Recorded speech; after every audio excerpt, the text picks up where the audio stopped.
என் அன்பு குழந்தையே, இன்று உன்னுடைய அப்பா உன்னை தேடி உன் இல்லத்திற்கே வந்துவிட்டேன்.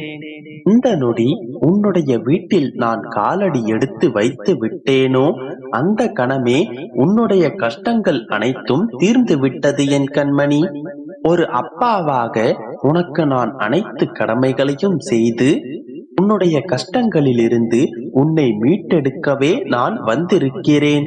சுயநலமற்ற என்னுடைய பிள்ளையின் வேண்டுதல்களுக்காகவும் எல்லாவற்றையும் என்னுடைய அப்பா பார்த்து கொள்வார் என்கின்ற நம்பிக்கைக்காகவும் எனக்காக நீ ஏற்றும் அந்த ஒற்றை விளக்கிற்காகவும் தான் நான் உன்னை தேடி உன்னுடைய வீட்டிற்கே வந்துவிட்டேன்.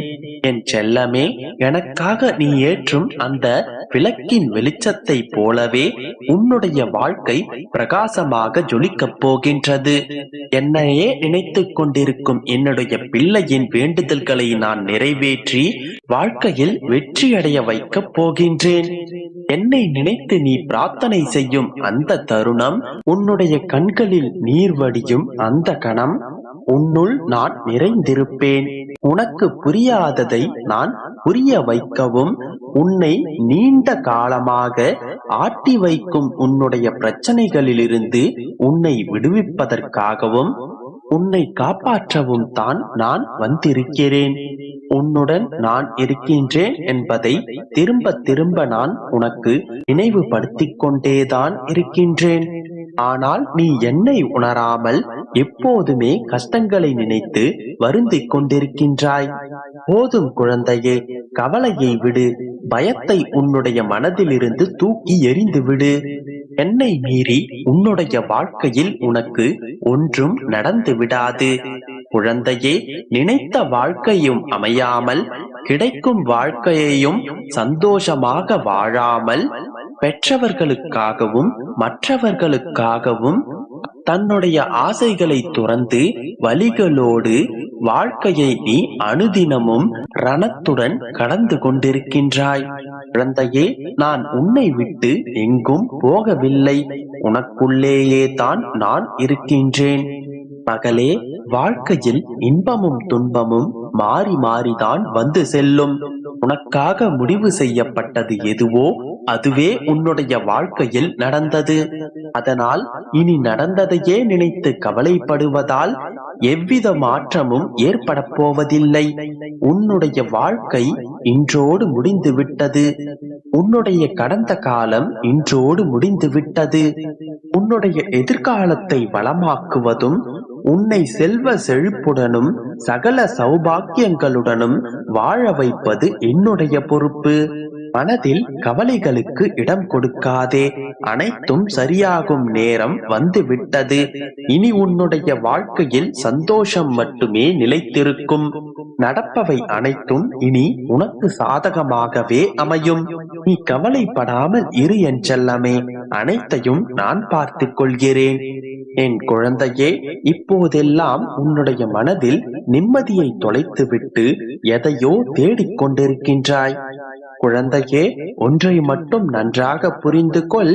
எதையும் யாரையும் இன்னொருவருக்கு கொடுத்து விட முடியும். ஆனால் நிம்மதியை மட்டும் மனிதன் தன்னிடமிருந்து மட்டும்தான் பெற்றுக் கொள்ள முடியும். உன்னுடைய மன அமைதியையும் மன நிம்மதியையும் வெளியில் தேடாதே, உனக்குள்ளேயே தேடு. நிச்சயம் அது கிடைக்கும். ஏக்கங்களையும் எதிர்பார்ப்புகளையும் சுமக்கும் இதயத்திற்குத்தான் தெரியும் ஏமாற்றத்தின் வலி என்னவென்று. எதிர்பார்ப்புகளே இல்லாமல் வாழ கற்றுக்கொள். ஏமாற்றங்களை சந்திக்க மாட்டாய். உன்னை சுற்றி இருப்பவர்கள் பச்சோந்திகள் தான். தாங்கள் தேவைக்காகத்தான் உன்னுடைய காலையும் பிடிப்பார்கள், தேவை முடிந்த பிறகு உன்னுடைய கழுத்தையும் பிடிப்பார்கள். குழந்தையே, முள்ளின் திறமையை பார். தன்னை காலால் மிதித்தவனையும் கையால் எடுக்க வைக்கின்றது. சிந்தித்து செயல்படு. எதிலும் அளவோடு இருந்தால் அவதிப்படவும் தேவையில்லை, அவமானப்படவும் தேவையில்லை. ஒருவர் உன்னை தாழ்த்தி பேசும்போது ஊமையாயிரு, புகழ்ந்து பேசும்போது செவிடனாயிரு. எளிதில் வெற்றி பெற்று விடுவாய். குழந்தையே, உன்னை புரிந்து கொள்ள முடியாதவர்களுக்கும் புரிந்து கொள்ள மறுப்பவர்களுக்கும் மத்தியில் வாழ்ந்து கொண்டிருக்கின்றாய். எல்லா துன்பங்களுக்கும் இரண்டு மருந்துகள் உண்டு. ஒன்று காலம், மற்றொன்று மௌனம். சில சந்தர்ப்பங்களில் இழப்பதற்கும் தயாராக இரு. எதுவும் எளிதில் கிடைப்பதில்லை. ஒன்றை இழந்தால் மட்டுமே மற்றொன்றை பெற முடியும். சந்தோஷமாக இரு என் செல்லமே. உனக்கு தேவையானதை உன்னுடைய அப்பா வாரி வழங்கும் காலம் வந்துவிட்டது. இனி நீ நினைத்ததெல்லாம் நினைத்தபடியே உன்னுடைய கைகளில் கிடைக்கப் போகின்றது. எதற்காகவும் கவலைப்படாமல் உன்னுடைய மன நிம்மதியை உன்னுடைய மனதிற்குள்ளேயே தேடு. சந்தோஷமாக இருப்பதற்கு பழகிக்கொள். எதற்கும் கவலைப்படாதே. உனக்கு ஒரு ஆபத்து என்றால் உன்னுடைய அப்பா அதை பார்த்து கொண்டு சும்மா இருக்க மாட்டேன். நிச்சயமாக உனக்கு ஓடி வந்து என்னுடைய பிள்ளைக்காக என்னுடைய உதவிக்கரங்களை நான் நிச்சயமாக நீட்டுவேன். நீ கவலைப்படாமல் இரு என் கண்மணி. அனைத்தும் நல்லதாகவே நடக்கும். நம்பிக்கையோடு இரு. என் அன்பு குழந்தையே, இந்த வாழ்க்கையில் எதுவும் எதர்ச்சையாக நடந்து விடுவதில்லை. எதுவும் திட்டமிடாமல் விபத்தாகவும் நடந்து விடுவதில்லை. எல்லாவற்றிற்கும் ஒரு காரண காரியம் உண்டு. வாழ்க்கையில் நடக்கும் எல்லா விஷயங்களிலும் ஒரு அர்த்தம் புதைந்திருக்கும். சில நிகழ்வுகள் உனக்கு நிம்மதியையும் சந்தோஷத்தையும் கொடுக்கும். சில நிகழ்வுகள் உனக்கு வருத்தங்களையும் கஷ்டங்களையும் கொடுக்கலாம். இவை அனைத்தும் எல்லோருடைய வாழ்க்கையிலும் நடப்பவைதான். ஆனால் ஒரு சிலர் அதனை புரிந்து கொள்வார்கள். இன்னும் ஒரு சிலர் அதனை புரிந்து கொள்ள முடியவில்லையே என்று புலம்புவார்கள். எல்லாவற்றிற்கும் ஒரு காரண காரியம் உண்டு, அர்த்தங்கள் உண்டு என்றால் என் வாழ்வில் நடந்த எதிர்மறையான நிகழ்வுகளுக்கு ஒரு காரணம் உண்டா? அத்தனை பாவங்களை நான் செய்து விட்டேனா? அத்தனை கர்ம வினைகளை சுமந்து கொண்டிருக்கிறேனா என்று மீண்டும் கேட்பாய். எனக்கு தெரியும். சரி, ஒன்றை கூறு. உன் வாழ்க்கையில் இப்பொழுது நல்ல நிகழ்வுகள், கெட்ட நிகழ்வுகள், உனக்கு நன்மை தருபவை, தீமை தருபவை என்று எதை கொண்டு பிரித்து வைக்கின்றாய்?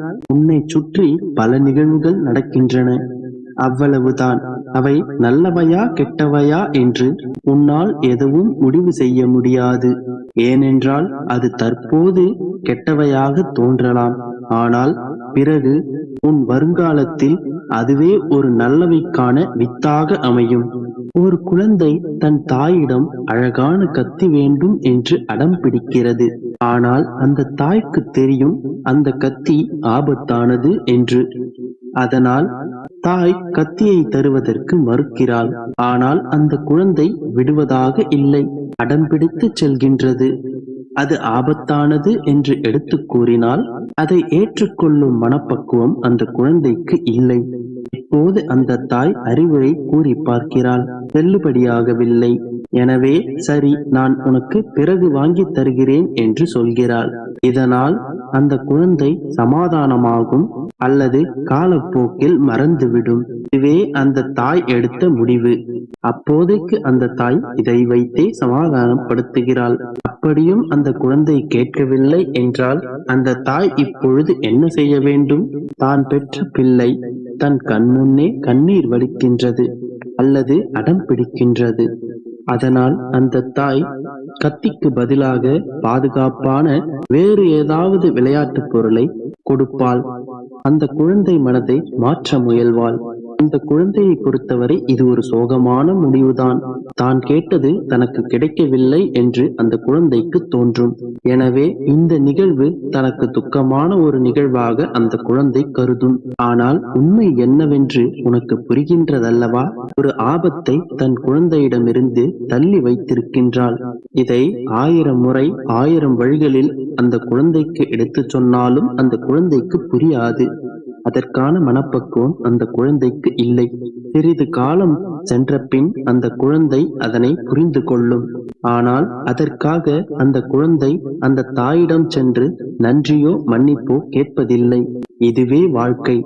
ஆகையால் உன் வாழ்வில் நடக்கும் நிகழ்வுகள் அனைத்தும் நன்மைக்கே